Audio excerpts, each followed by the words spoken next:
Iš vienos stiklinės kefyro mes galime iškepti va tokį kalną žagarėlių. Tobuliausių, minkščiausių, skaniausių. Vieną stiklinę kefyro.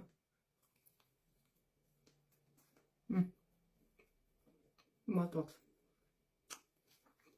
Einam gaminti? Tik vieną stiklinę kefyro. Pradedam.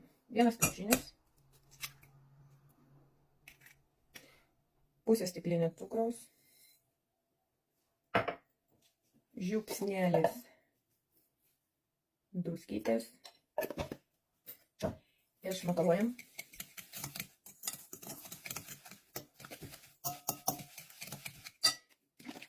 Vieną stiklinę kefyro.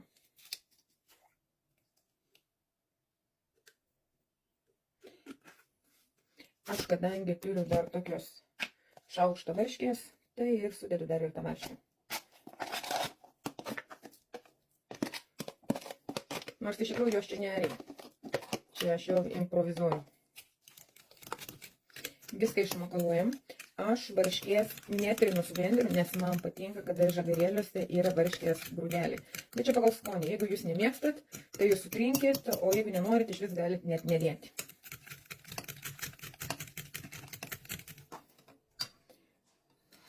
Tai jamam miltus. Aha, mes vanilinio cukraus, kad skaniai kvepėtų. Įdedam šaukštelį kepimo miltelių.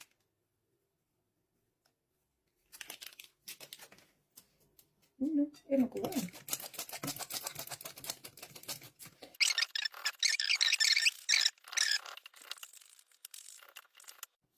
Kai tešlas sunkiai jau sukasi va su šakute, tada mes įmame į darbą pirštinytės ir rankytės.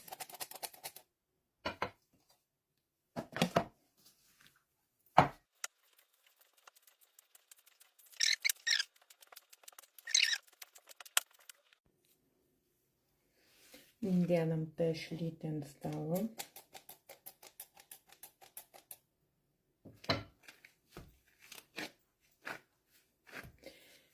Dalinam gal į 2 dalis. Kadangi man mažai vietos, tai aš dalinsiu į 4 dalis. Kad lengviau būtų man iškočioti.